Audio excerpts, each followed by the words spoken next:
안녕하세요. 사랑하는 성도님, 영혼의 샘물 은혜의 자리에 오심을 축복합니다. 구원의 주님이 우리와 함께 하십니다. 우리와 함께 하시는 주님을 찬양합니다. 기도합시다. 주님, 고난주간을 보내는 저희들 오늘도 주님의 말씀 앞에 섭니다. 주님의 마지막 십자가의 길에 걸음걸음 주님이 겪으신 그 고난과 수치와 모욕, 우리를 위해 걸어가신 그 죽음의 길을 묵상하며 오늘도 주님의 은혜 앞에 섭니다. 이 시간도 주님의 놀라운 구원의 말씀이 우리의 심령에 깨달아지고 그 은혜에 감격하며 주님의 사랑 앞에 무릎을 꿇는 은혜의 시간이 되게 하여 주시옵소서. 우리의 마음을 열어주시고 우리의 눈을 열어주셔서 십자가의 그 큰 구속의 은혜를 깊이 경험하고 깨닫게 하여 주시옵소서. 예수님 이름으로 기도합니다. 아멘. 오늘 말씀은 마가복음 15장 1절에서 15절입니다. 새벽에 대제사장들이 즉시 장로들과 서기관들 곧 온 공회와 더불어 의논하고 예수를 결박하여 끌고 가서 빌라도에게 넘겨주니 빌라도가 묻되 네가 유대인의 왕이냐? 예수께서 대답하여 이르시되 내 말이 옳도다 하시매 대제사장들이 여러 가지로 고발하는지라 빌라도가 또 물어 이르되 아무 대답도 없느냐? 그들이 얼마나 많은 것으로 너를 고발하는가 보라 하되 예수께서 다시 아무 말씀으로도 대답하지 아니하시니 빌라도가 놀랍게 여기더라. 명절이 되면 백성들이 요구하는 대로 죄수 한 사람을 놓아주는 전례가 있더니 밀란을 꾸미고 그 밀란 중에 살인하고 체포된 자 중에 바라바라 하는 자가 있는지라. 무리가 나아가서 전례대로 하여 주기를 요구한데 빌라도가 대답하여 이르되 너희는 내가 유대인의 왕을 너에게 놓아주기를 원하느냐 하니 이는 그가 대제사장들이 시기로 예수를 넘겨준 줄 알미러라. 그러나 대제사장들이 무리를 충동하여 도리어 바라바를 놔달라 하게 하니 빌라도가 또 대답하여 이르되 그러면 너희가 유대인의 왕이라 하는 일을 내가 어떻게 하랴? 그들이 다시 소리 지르되 그를 십자가에 못 박게 하소서. 빌라도가 이르되 어찌미냐 무슨 악한 일을 하였느냐 하니 더욱 소리 지르되 십자가에 못 박게 하소서 하는지라. 빌라도가 무리에게 만족을 주고자 하여 바라바는 놓아주고 예수는 채찍질하고 십자가에 못 박히게 넘겨주니라. 아멘. 자, 대제사장들과 공회 앞에서 신성모독죄로 정죄를 당하신 예수님은 이제 새벽이 되자마자 서기관들 온 공회와 더불어서 예수를 빌라도에게 넘겨줍니다. 그래서 예수님은 빌라도의 손으로 넘겨지시죠. 빌라도의 법정에 서신 겁니다.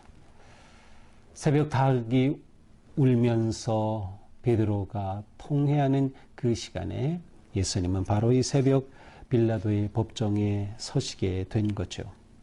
자, 이렇게 빌라도의 법정으로 가게 된 것은 아무리 유대인 지도자들이 그들이 예수를 죽일 죄라고 생각하고 그렇게 판단했다 하더라도 사형을 집행할 권한은 그들에게 없었습니다.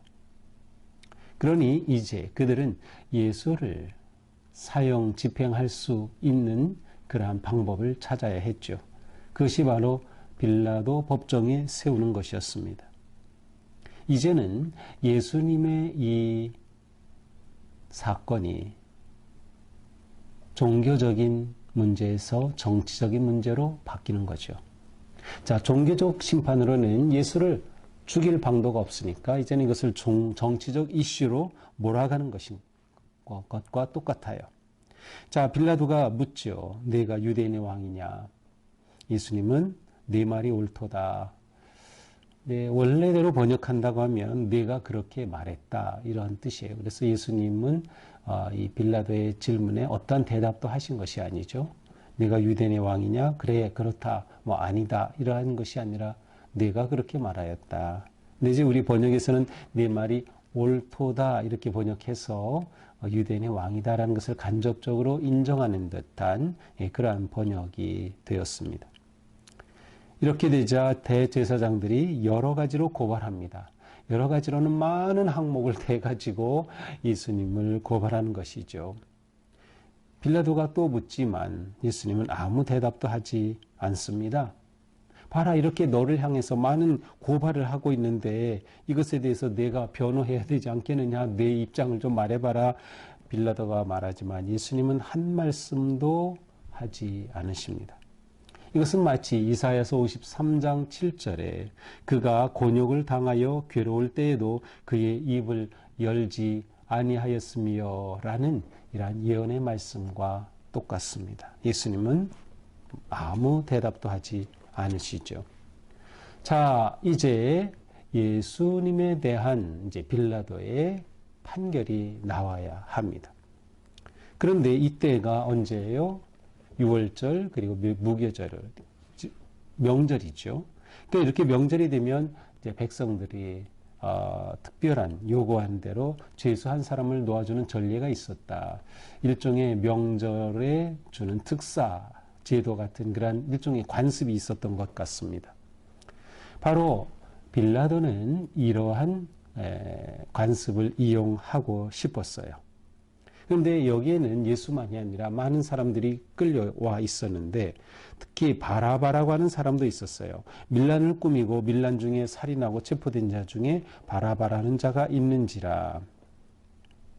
이 당시에는 많은 사람들이 이렇게 자칭 메시아라고도 하고 또 독립 운동을 하면서 로마 정부에 대항하고 하며 많은 그런 사람들이 이제 감옥에 갇히게 되죠. 그리고 또 사형도 당하고 하는 그러한 때인데 그 중에 바라바라는 자가 있었어요. 그래서 이 무리들이 나아가서 우리가 이렇게 명절을 맞이하면 우리가 요구하는 사람을 놓아주는 전례가 있지 않습니까? 그렇게 전례대로 놓아주기를 원하였습니다. 그런데 빌라도는 그들에게 그렇다면 유대인의 왕이라고 하는 이 자를 놓아주기를 원하느냐라고 묻습니다. 10절에 보면 이런 말씀이 있어요. 이는 그가 대제사장들이 시기로 예수를 넘겨준 줄 압니다. 그러니까 빌라도는 예수님에 대해 모든 것을 들었지만 그러나 예수님에게는 죄가 없다는 것을 알았어요. 예수님을 이렇게 사형해 내줄 정도의 그런 죄가 있다라고 하는 것을 찾지 못했어요. 이것은 단지 대제사장들이 시기로 자기들의 문제로 종교적인 그러한 문제로 자기에게 온 것임을 알았어요. 그러나 이 대제사장들은 이 사건을 정치적인 문제로 만들려고 하는 것이죠. 빌라도는 이렇게 무죄한 예수님에 대해서 사형을 내린다고 하는 것은 자기 양심상 받아들일 수가 없는 거죠. 그래서 바로 이 한 사람을 놓아주는 이것을 이용해서 예수님을 놓아주고 싶은 마음이 있었음을 알 수 있어요. 이렇게 할 수 있는 것은 오직 빌라도 자기밖에 없어요. 이 빌라도는 본디오 빌라라고 보통 말하죠. 이제 5대 총독으로 있었고 이 로마 총독이 유일하게 법 집행의 권한이 있었고 군사력을 통치할 권한이 있었기 때문이죠. 자, 그런데 그들은 누구를 요구합니까? 바라바입니다. 왜 바라바를 요구했습니까? 11절에 보니까 대제사장들이 무리를 충동하여 도리어 바라바를 놓아달라 하게 하니, 대제사장들이 무리들을 충동했어요. 거짓 지도자들의 아주 대표적인 유형이죠. 백성들을 충동하는 겁니다. 백성들을 충동하는 거예요. 대제사장들이 그렇게 무리를 충동해서 사람들이 외치게 하는 겁니다. 바라바를 놓아주시오. 바라바를 놓아주시오. 그러자 빌라도가 말하죠. 그래, 그러면 너희 유대인의 왕이라는 이 자는 어떻게 하면 좋겠느냐? 그러자 그들이 소리 지릅니다. 그를 십자가에 못 박게 하소서. 그를 십자가에 못 박게 하소서. 빌라도가 묻죠. 어찌미냐? 무슨 악한 일을 하였느냐? 아니, 무슨 십자가에 못 박을 만한 악한 일을 했다고 십자가에 못 박으라고 하느냐? 그러나 백성들은 더욱 소리를 지릅니다. 이 마가복음은 굉장히 간단하게 나와 있지만 요한복음에 보면 요한복음 19장에 보면 이렇게 나와요. 사람들이 이 자를 놓아주면 이 사람 곧 예수님을 말하는 거예요. 이 사람을 놓아주면 가이사의 충신이 아니니이다. 이 사람을 놓아주면 당신은 로마 황제의 충신이 아니요. 완전히 정치적인 거로 만드는 거죠. 자, 종교적으로는 뭐예요? 예수님의 죄가 신성 모독이었어요. 그래서 여기서 핵심은 그리스도냐? 이것이 초점이었어요. 예수님이 내가 그다, 그리스도다 라고 말씀하시자 이들이 이는 신성 모독이다 라고 하고 죽일 것으로 결정을 했던 것을 보았어요. 자, 정치적인 이슈에서는 무엇이요? 무엇이죠? 그것은 그가 왕이냐라는 거예요. 예수가 왕이냐. 그래서 여기서 유대인의 왕이라는 표현이 자꾸 나오는 거죠. 이것은 왜 정치적인 이슈입니까? 왕은 로마 황제, 가이사 밖에 없어요. 시저 밖에 없어요. 그런데 내가 왕이다라고 하는 순간 그것은 정치범이 되는 거죠. 황제 권력 앞에 맞서는 것과 마찬가지예요. 그럼 이것은 완전히 정치적인 죄목으로 사형을 당하게 되는 거죠. 예수님이 유대인의 왕이라고 할 때 그것은 단지 그들의 종교적인 단순한 민족적인 의미로 빌라도는 받아들이려고 했지만 백성들은 아니요. 당신이 예수를 놔준다고 하면 당신은 가이사의 충신이 아니다 라고 하면서 이 빌라도를 압박한 것을 볼 수 있어요. 그러니까 빌라도는 가능하면 밀란이 일어나지 않고 소요가 일어나지 않고 이 절개가 잘 지나기를 원했던 거죠. 자기의 그러한 정치적 안정을 원했던 거지요. 정치적 소요를 원치 않았던 빌라도는 결국 이 무리들의 요청대로 예수님을 내어주는 거죠. 15절에 보니까 무리에게 만족을 주고자 하여 바라바는 놓아주고 예수는 채찍질하고 십자가에 못 박히게 넘겨주니라. 자, 이렇게 하여 예수님이 십자가형을 받게 된 겁니다.